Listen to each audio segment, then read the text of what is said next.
Hello everyone, and welcome to Scratch Challenge number 9. In this Scratch Challenge, we're going to go into the sensing blocks, and we're going to use the video motion on this sprite block to build kind of a fun little game. So to start out, what I want to do is I want to get this hippo to move around my stage kind of randomly. So that way this game is a little bit challenging. So to do this, I'm just going to make my coding area just a bit bigger so it's easier to see. So to start, I'm going to get this project to start with when green flag clicked. What we're going to do is we want this, we'll use the idea of random blocks to kind of get a couple random things to happen. So the first thing we want to do, and I would suggest watching the Scratch Challenge number 8 before you kind of dive into this Scratch Challenge.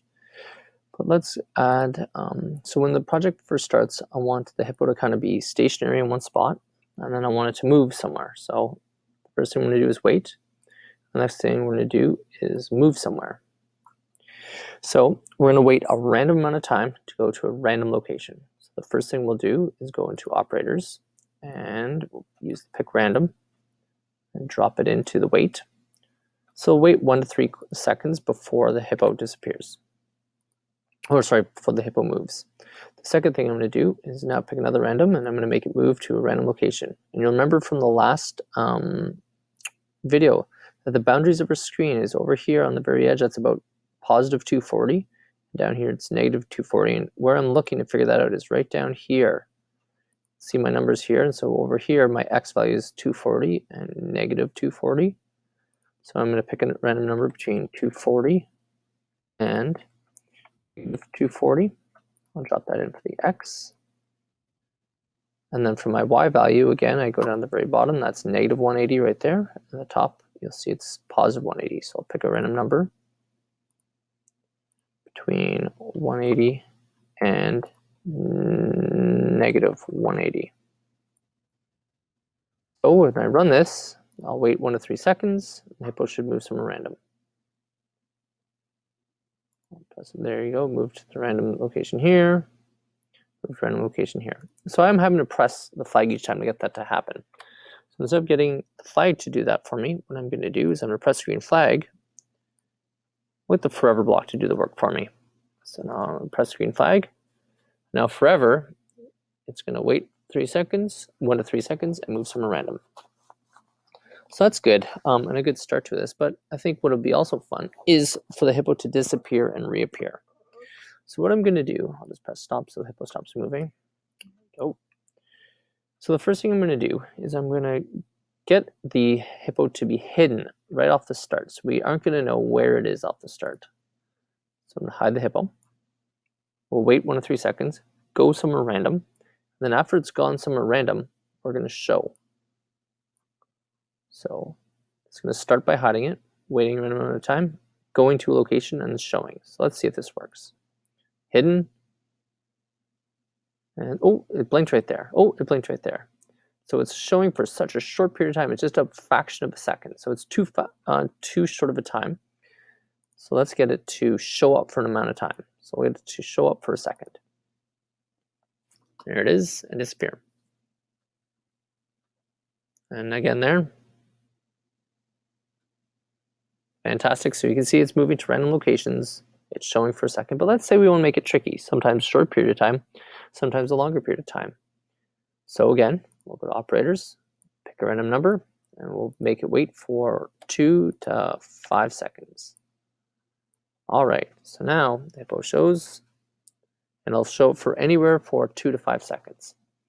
So that's our first block of code, and that just controls movement.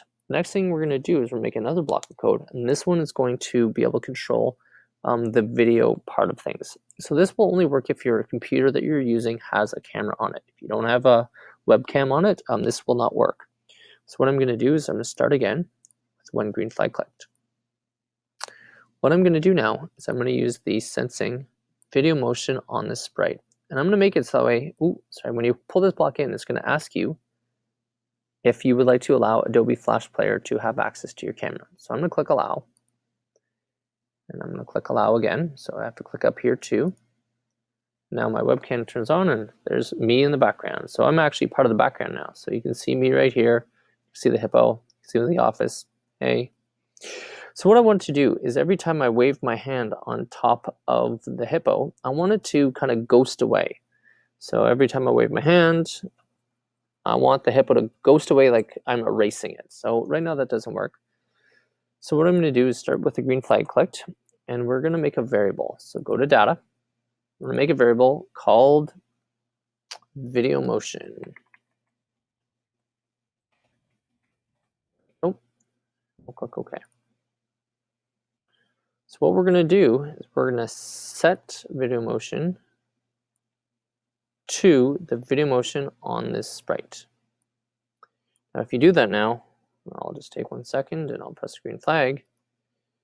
And right now it's going to just say one number. And no matter what I do, nothing's going to happen. But what I have to make sure to do is I don't just do this once. I have to take that and get it to happen forever. So now, whenever I press the green flag, you see the numbers changing there. You can see the number goes up. Sorry, I'll move my pointer out of the way. You see the number goes up, number goes down. And if I'm not moving, number stays down. Monkey with my head, number goes up. The number goes back down because there's no motion on the hippo. And the number goes back up. And the number goes back down. Perfect. So now what we're going to do is we're going to do something with this variable. What we need to do is we need to be able to go to an if, and we're going to do some comparing. So if the video motion, so we go to data, and we use the if the video motion on the sprite. I'm going to use our operators, and we're going to use our comparing operators, and we're using greater than, less than. We use this one right here.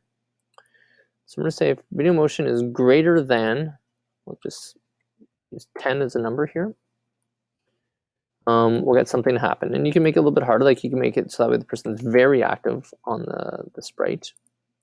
Or you can make it so that way very, very sensitive, so only even a small amount of emotion will trigger this. But I'm going to make it a bigger number, so you have to really work hard.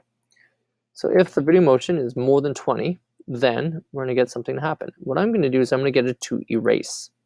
And to do that, I go to looks. I'm going to change color effect by. I'm going to change the ghost effect. And don't change it by 25 because that's a lot. I'll just change it by 3. I'm going to make my code small again, so that way it's a little bit easier to see. All right, so press green flag. Nothing's happening. So there's my sprite moving. And this time I'm going to move. You should notice it's going to slowly get transparent as I keep doing this.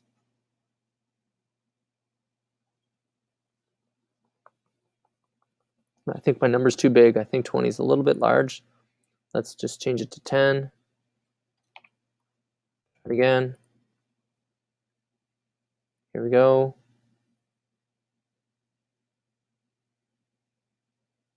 Where is it? Oh, there it is. Oh. You can see it's getting more transparent there. I'll be still.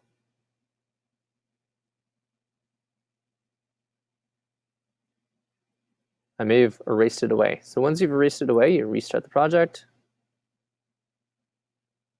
There's the hippo, and if you do some motion on it, see how it's a little bit transparent now?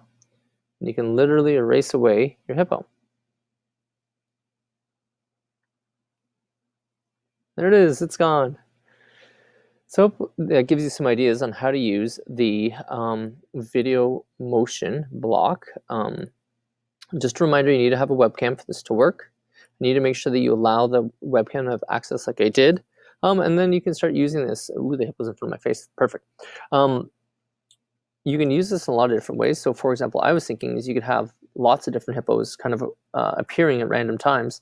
And you can work at erasing all the hippos away and trying to see how long it takes you to erase away all the hippos. I hope that gives you some ideas on how to use the video motion on the sprite block. And I look forward to seeing your work.